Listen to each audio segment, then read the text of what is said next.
रुख कर लेते हैं। टोंक दौरे पर रहेंगे उपराष्ट्रपति जगदीप धनखड़। आपको बता दें कि डिग्गी कल्याण जी मंदिर में दर्शन के बाद कोटा जाएंगे। लोकसभा अध्यक्ष ओम बिरला भी साथ रहेंगे। तो सुबह 9:30 बजे वायुसेना के हेलीकॉप्टर से आएंगे। 1 घंटे का ये पूरा कार्यक्रम रहेगा। टोंक से बड़ी जानकारी आपको दे रहे हैं। टोंक दौरे पर उपराष्ट्रपति जगदीप धनखड़ रहने वाले हैं। सभा अध्यक्ष ओम बिरला भी उपराष्ट्रपति के साथ रहेंगे। सुबह 9:30 बजे वायुसेना के हेलीकॉप्टर से आने का कार्यक्रम बना रहा है।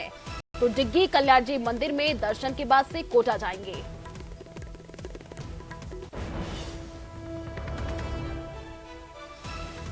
तो जगदीप धनखड़ का कोटा दौरा रहने वाला है। आपको बता दें कि सेवानिवृत्त गौरव सम्मान समारोह में शामिल होंगे। उपराष्ट्रपति कोचिंग छात्रों से संवाद भी करेंगे।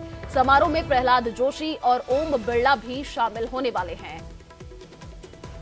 तो जगदीप धनखड़ का आज कोटा दौरा रहने वाला है। देखिए, उपराष्ट्रपति आज कोचिंग छात्रों से यहां पर संवाद करते हुए नजर आएंगे। तो जगदीप धनखड़ का कोटा दौरा रहने वाला है। सेवानिवृत्त गौरव सम्मान समारोह में शामिल होंगे। ये बड़ी जानकारी आपको दे रहे हैं। कोटा से उपराष्ट्रपति कोचिंग छात्रों से आज संवाद भी करेंगे। देखिए, इससे पहले भी जो उपराष्ट्रपति हैं वो छात्रों से संवाद करते हुए नजर आए थे। समारोह में प्रहलाद जोशी और ओम बिरला भी उनके साथ रहेंगे।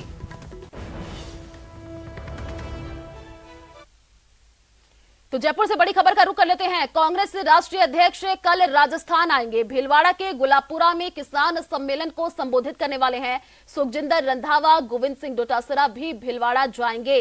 तो देखिए, किसान सम्मेलन की जो तैयारियां हैं उनका जायजा लेने के लिए जाएंगे। कल मल्लिकार्जुन खड़गे किसान सम्मेलन को संबोधित करने वाले हैं। जयपुर से ये बड़ी जानकारी आपको दे रहे हैं। कल मल्लिकार्जुन खड़गे किसान सम्मेलन को संबोधित करेंगे। तो कांग्रेस के जो राष्ट्रीय अध्यक्ष हैं उनका दौरा रहने वाला है और दौरा से पहले जो है तैयारियों का जायजा लिया जा रहा है। और इसी खबर पर ज्यादा जानकारी के लिए संवाददाता बाबूलाल हमारे साथ फोन लाइन पर जुड़ चुके हैं। बाबूलाल, देखिए, भीलवाड़ा की गुलाबपुरा में किसान सम्मेलन को संबोधित कांग्रेस के राष्ट्रीय अध्यक्ष करने वाले हैं। आने वाले दिनों में चुनाव भी है, उस नजर से क्या ये संबोधन काफी महत्वपूर्ण हो जाता है?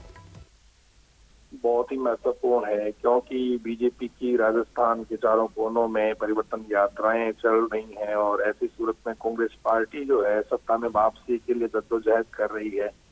राहुल गांधी की मानगढ़ में हुई जनसभा के बाद में मुख्यमंत्री अशोक गहलोत की सभाएं जरूर हो रही हैं, लेकिन कोई बड़ा इवेंट बड़े नेताओं का नहीं हो रहा था। तो उसी कड़ी में अब मल्लिकार्जुन खड़गे को बुलाया जा रहा है, जो भीलवाड़ा में किसानों और पशुपालकों से रूबरू होंगे। कल बड़ी जनसभा वहां पर आयोजित होने जा रही है। तो कांग्रेस भी मुकाबले में बने रहना चाहती है। उसको लगता है कि अगर चारों कोनों में अगर कमल का फूल खिलाने के लिए अपने कार्यकर्ताओं के साथ जनता का भरोसा जीतने की कोशिश कर रही है, तो फिर उसे भी एक नई शुरुआत करनी पड़ेगी। इसलिए मध्य राजस्थान पर उसने फोकस किया है और रामलाल जाट जो कि मंत्री है सरकार में और डेयरी के क्षेत्र में कोई 30-35 साल से काम कर रहे हैं, तो उनको जिम्मा दिया गया है। तो उनके कंधों पर बहुत बड़ी जिम्मेदारी है। कल इस जनसभा पर सबकी निगाहें रहेंगी कि बीजेपी के मुकाबले में कांग्रेस अब कहां पर खड़ी है। तो उसी कड़ी में कांग्रेस भी अपने आप को ताकतवर दिखाने की कोशिश करेगी और एक बड़ी जनसभा, एक भारी भीड़ वहां पर जुटाकर बीजेपी का जवाब देने की कोशिश होगी। क्योंकि इसी इलाके में थोड़े ही दिनों पहले, करीब 3-4 महीने पहले, पीएम मोदी भी बालासिरी डूंगरी में एक बड़ी जनसभा करके गए थे। भगवान देव नारायण की जो जन्मस्थली वहां पर, तो उसका जवाब अब मल्लिकार्जुन खड़गे के जरिए कांग्रेस देने की कोशिश करेगी। और कल की जनसभा में माना जा रहा है कि भारी जन समर्थन जुटाकर कांग्रेस प्रदेश की जनता को एहसास कराने की कोशिश करेगी कि वो बीजेपी के मुकाबले में बहुत आगे है, वो कहीं पीछे नहीं है। बिल्कुल बाबूलाल, मल्लिकार्जुन खड़गे का ये दौरा काफी महत्वपूर्ण हो जाता है और कल देखना होगा कि वो अपने संबोधन में क्या कुछ कहते हैं। चलिए, शुक्रिया तमाम जानकारी साझा करने के लिए। तो मध्य प्रदेश और छत्तीसगढ़ में बीजेपी उम्मीदवारों की पहली सूची आने के बाद ये कयास लगाए जा रहे थे कि राजस्थान में भी टिकट बंटवारे में बीजेपी तेजी दिखाएगी। लेकिन बीजेपी राजस्थान में फूक फूक करके कदम रख रही है। हालांकि टिकट बांटने का फॉर्मूला करीब करीब तय हो चुका है, लेकिन इस फॉर्मूले पर खरे उतरने वालों की सूची अब 25 सितंबर के बाद ही आने की उम्मीद है। देखिए हमारी एक खास रिपोर्ट।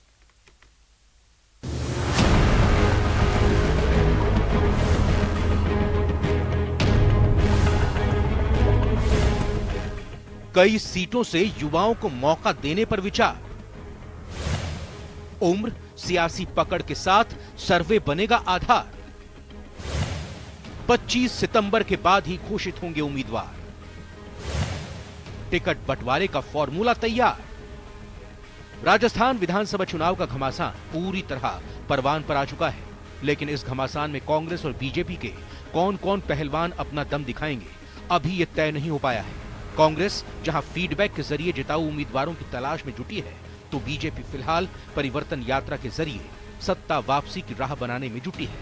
हालांकि जिस तरह से बीजेपी ने मध्य प्रदेश और छत्तीसगढ़ में उम्मीदवारों की पहली सूची जारी की थी, उस हिसाब से तो राजस्थान में भी पहली लिस्ट आ जानी चाहिए थी। लेकिन सियासी जानकारों का मानना है कि बीजेपी फिलहाल अपने उम्मीदवारों का ऐलान करने की जल्दबाजी में नहीं है और अब 25 सितंबर के बाद ही पहली लिस्ट आएगी। हाँ, इतना जरूर है कि पार्टी ने टिकट बंटवारे का फॉर्मूला लगभग फाइनल कर लिया है। टिकट बंटवारे का फॉर्मूला क्या है और आखिर बीजेपी की पहली लिस्ट 25 सितंबर के बाद ही क्यों आएगी, इसको समझने की जरूरत है। बात करते हैं टिकट फॉर्मूले की, तो पार्टी सूत्रों के अनुसार इसमें कई चीजों का ध्यान रखा जाएगा, मसलन उम्र, इलाके में सियासी पकड़, पिछले चुनाव के नतीजे और सबसे बड़ी चीज सभी 200 सीटों पर कराए गए सर्वे की रिपोर्ट। अब एक एक कर मापदंडों की बात कर लेते हैं।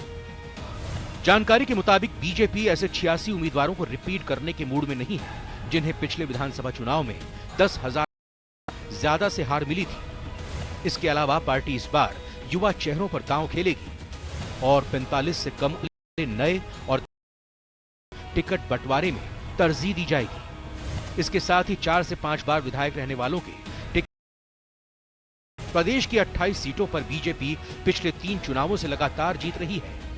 ऐसी सीटों पर पार्टी लगातार 3 बार से हार रही है। उन सीटों में से 5 से 6 सीटों पर सांसदों को उतारा जा सकता है। को उतारने की योजना है। इन सबसे ऊपर जो है वो है सर्वे रिपोर्ट। बीजेपी उन्हीं दावेदारों को जो आए हैं। इसको लेकर पार्टी 5 से 6 बार सर्वे करा चुकी है।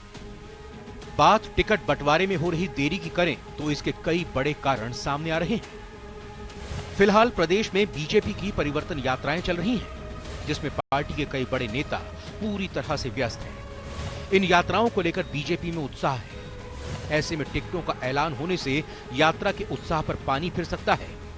माना जा रहा है कि 25 सितंबर को जयपुर में यात्रा का समापन हो जाएगा।